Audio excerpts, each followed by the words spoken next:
بسم اللہ الرحمن الرحیم۔ السلام علیکم دوستو، آج ہمارا موضوع گفتگو یہ ہوگا کہ امام حسین رضی اللہ تعالی عنہ نے مدینہ کے اندر اپنی آخری رات کیسے گزاری۔ یزید نے تخت نشین ہوتے ہی سب سے پہلا کام یہ کیا کہ امام حسین رضی اللہ تعالی عنہ کو اپنی بیعت کے واسطے گورنر مدینہ کے ذریعے ایک خط لکھا۔ ولید بن عتبہ جو کہ مدینہ کا گورنر تھا، اس خط کے ساتھ ایک رکا الگ سے اس کو لکھا گیا جس میں اس نے گورنر مدینہ کو حکم دیا تھا کہ اگر امام حسین بیعت کے لیے راضی نہیں ہوتے تو ان کی گردن مار کر مجھے بھیج دو۔ ولید بن عتبہ نے آپ کو بلوا کر یزید کا حکم سنا دیا، لیکن قتل کی بات نہ بتائی۔ امام علی مقام گورنر کے پاس سے ہو کر واپس لوٹے اور مدینہ منورہ کو خیر بات کہہ کر مکہ شریف روانگی کا فیصلہ فرما لیا۔ دوستو، یہاں سے ہی اصل آغاز کربلا ہوتا ہے۔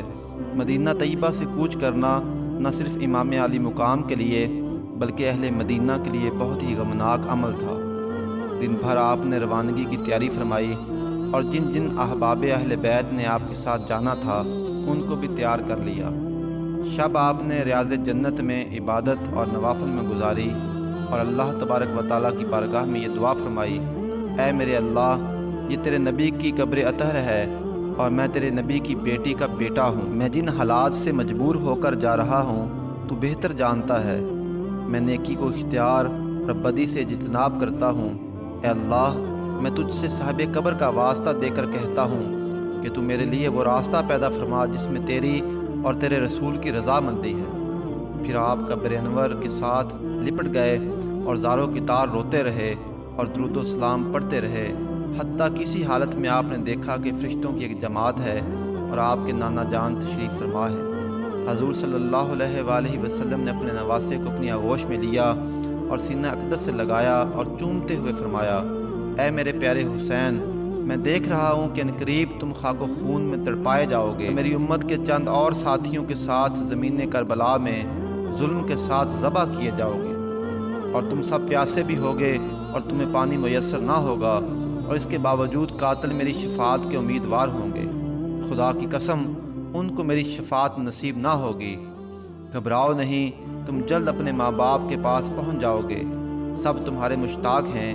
اسی حالت میں امام علی مقام نے اپنے نانا جان سے عرض کیا، اے پیارے نانا جان، میری دنیا میں جانے کی کوئی خواہش نہیں سوائے اس کے کہ آپ مجھے یہیں اپنے ہمراہ قبر میں جگہ دے دیں۔ حضور صلی اللہ علیہ وآلہ وسلم نے فرمایا، نہیں اے پیارے بیٹے، تمہارے لیے دنیا میں ابھی رجوع ہے، کیونکہ تمہیں شہادت کا وہ مرتبہ پانا ہے جو خدا نے تمہارے لیے لکھ دیا ہوا ہے، جس کا عظیم ثواب تم کو ملنا ہے۔ الحیات الخفی جلد 3 صفحہ 28۔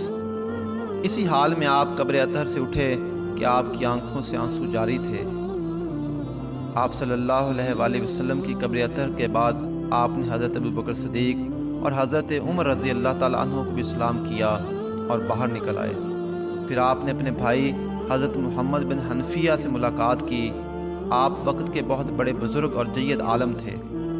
حضرت حنفیہ نے اپنے بھائی سے کہا، جہاں تک یزید کی بیعت کا تعلق ہے تو آپ نے جو والی مدینہ کو فرما دیا ہے وہ بالکل درست ہے۔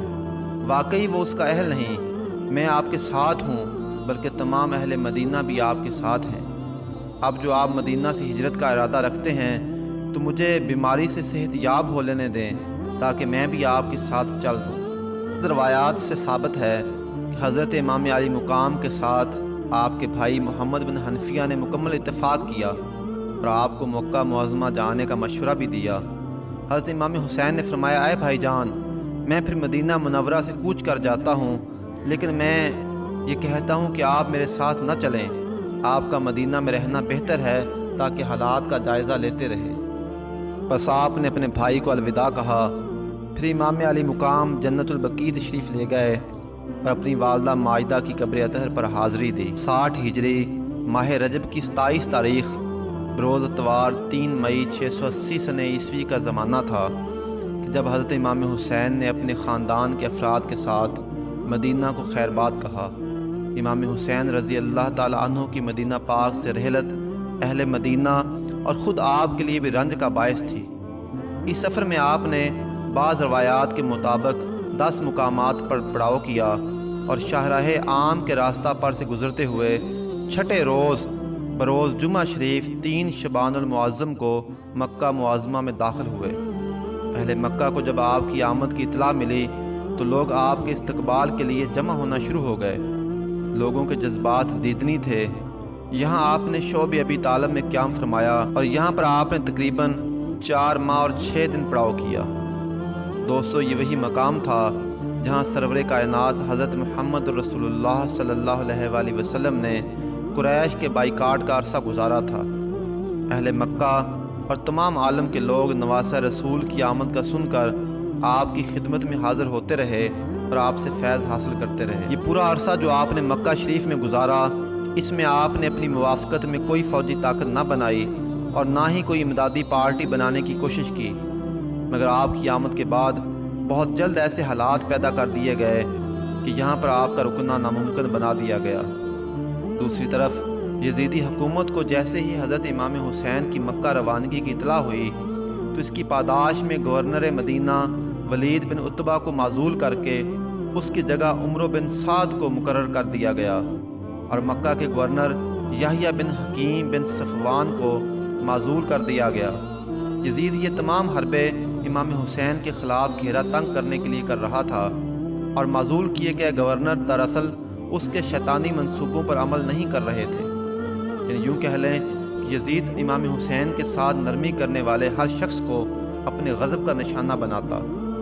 اس کو وہ لوگ چاہیے تھے جو اہل بیت پر کسی قسم کا رحم نہ کریں اور جیسا وہ کہے فوراً ویسا کر دیں۔ امام حسین رضی اللہ تعالیٰ عنہ ابھی مکہ شریف میں ہی تھے کہ کوفہ کے باسیوں کی جانب سے پہلا خط موصول ہوا۔ یہ خط اور اس کے بعد موصول ہونے والے تمام خطوط امام حسین کی مکہ شریف سے روانگی اور کربلا کی جانب آپ کا سفر انشاءاللہ ہم اپنی اگلی ویڈیوز میں بیان کریں گے۔ اللہ حافظ۔